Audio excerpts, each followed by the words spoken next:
वया बनासी आप सात संगत जी।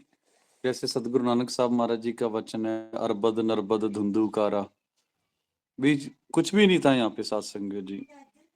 तरन ना आकाश ना कुछ भी नहीं था। महाराज जी कह रहे हैं कि मेरा जो परमात्मा है तब भी था, प्रथम है, सबसे पहले यही सतस्वरूप था। जैसे लोग शिव जी महाराज जी की, विष्णु जी की पूजा करते हैं ना, ये सब बाद में सत्संग जी जैसे ग्रंथों में इनका जिक्र आया। पर महाराज जी कहते हैं मेरा जो परमात्मा है वो तब से है, प्रथम सत स्वरूप था, कि सबसे पहले वही आया था सत स्वरूप जो है वह अविनाशी, और वो नाश नहीं होता कभी, ना जन्म लेता न मरता है, मध्य व्यापक हो रहा।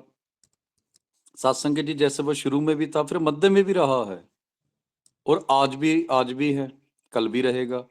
तिसको तू मन जाप, उसकी पूजा करनी सत्संग जी। अब देखो गहराई कितनी चली गई शब्द की। कहने का मतलब उस परमात्मा की पूजा मत करो जो आया था और चला गया, जिसने जन्म लिया। महाराज जी कहते हैं ना, जन्म मरण ते रहत नारायण, कह रविदास मैं ताहे को पूजूं, जाके गांव ठावना कोई, आद मदेओ सान एक रस तार तुम बना ताई।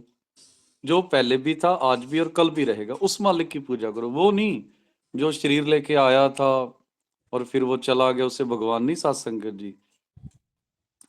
जिनको पूजना पूजने तो आप गुरु रविदास जी के बच्चे हो, आप उसकी पूजा करो जो प्रथमे था, पहले था सबसे, और जो सत स्वरूप है, अविनाशी है, कभी खत्म नहीं होता, मध्य मध्य में भी है, और व्यापक है सत्संग जी पूरे संसार में। ये नहीं है कि मंदिर में है बाहर नहीं है, इंडिया में है बाहर नहीं, हर जगह है।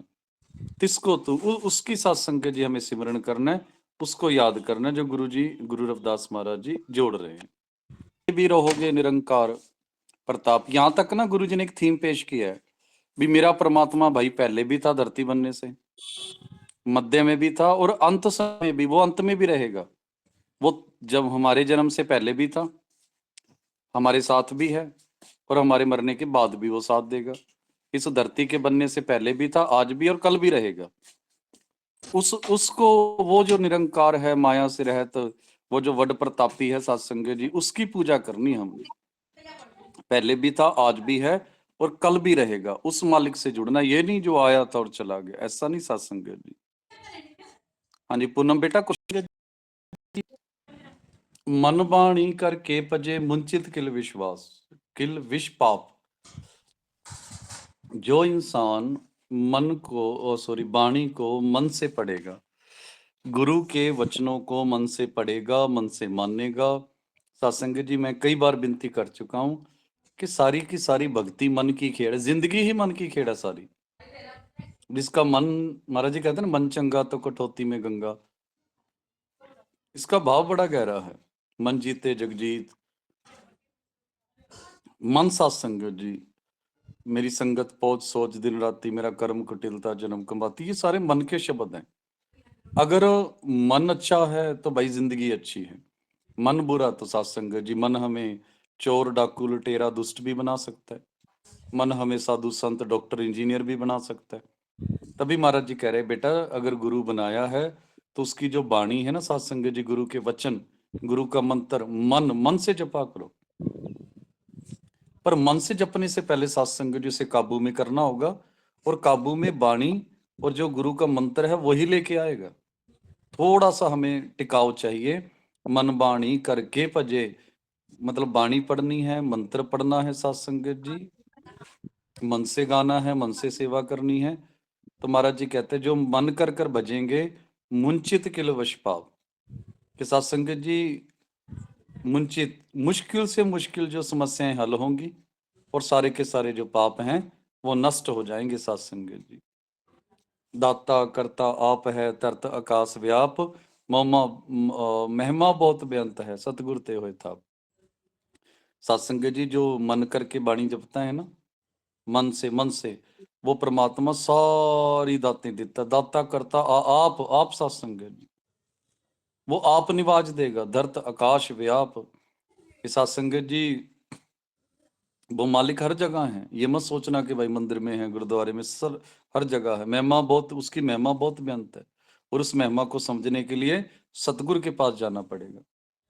अभी आप इतना सा एक्सप्लेन करो अंत मन बाणी करके पजे मुंचित किल विश्वाप, दाता करता आप है तरत आकाश व्याप। परमात्मा जो है सब कुछ देने वाला सत्संग जी, सब कुछ।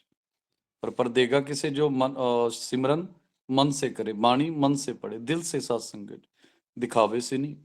दिखावे से कुछ नहीं मिलने वाला। वो परमपिता परमात्मा बहुत बड़ा दाता है और हर जगह व्याप रहा है। उसकी महिमा बहुत बेअंत है सत्संग जी। सतगुर ते हुए था, और सत्संग जी सतगुरु से, सच्चे गुरु से, पूरे गुरु से। कांता बहन जी में महाराज जी, सोहंग नाम की धुन लगी दिल के अंदर आप, कह रविदास विचार कह जानो गुरु प्रताप।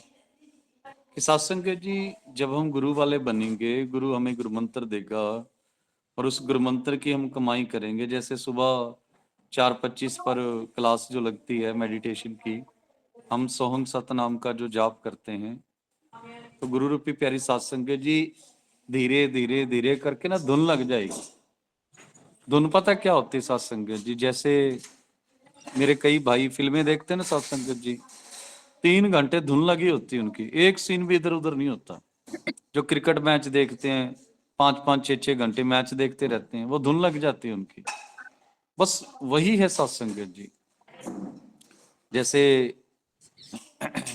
आपको बहुत भूख लगी हो और सामने खाना, आपके सामने कोई खाना बना रहा हो सत्संग जी, आप आज सारा दिन से कुछ नहीं खाया, बड़ी भूख लगी है बहुत ज्यादा, खास करके कोई बच्चा हो और सामने खाना बन रहा हो, वो जो टिकटिकी लगा के खाने की तरफ देखेगा, उसे उसको कुछ नहीं आता, दिमाग में कुछ नहीं आ रहा, सिर्फ खाना ही दिख रहा है। वो धुन सत्संग जी, वो धुन। और इससे ऊपर भी बड़ी है। तो महाराज जी कहते हैं कि बेटा धीरे धीरे आपकी धुन लग जाएगी, और जब धुन लग जाएगी अंदर की दुनिया दिखाई देने लगेगी। सोहंग नाम की धुन लगी दिल के अंदर आप, और सत्संग जी अंदर अंदर की धुन लगेगी, बाहर से नहीं, जिब्बा से नहीं। जिब्बा तो पहले जपना है, एक दिन आपके अंदर ही अपने आप धुन चलती रहेगी। वो सोहंग सतनाम सतनाम सोहंग की, और कह रविदास विचार के जानो, फिर पता लगेगा गुरु का प्रताप सत्संग जी के। गुरु अगर आपकी धुन लग गई, आपको अंदर दिखने लग गया, तो समझ लो भाई गुरु पूरा है। अगर कोई असर ही नहीं कर रहा गुरु मंत्र, फिर सत्संग जी अधूरा है। पर गुरु मंत्र भी तभी काम करेगा अगर हम गुरु की हर बात मानते हैं, तो हम भी पूरे होने चाहिए। और सत्संग जी जब धुन लग जाएगी, गुरु की कृपा होगी, वो मालिक कृपा करेगा और अंदर से ही प्रकट हो जाएगा, अंदर से ही आप ज्ञानी हो जाओगे। जो आप बाहर ढूंढ रहे हो, महाराज जी कहते हैं बेटा वो सब कुछ अंदर से ही मिल जाएगा, अंदर से। गुरु की कृपा जब होगी, तो सतगुरु से शब्द लें और उस सोहंग शब्द की कमाई करें, दिल से जपा करे सत्संग जी, फिर धुन लगेगी हमारी।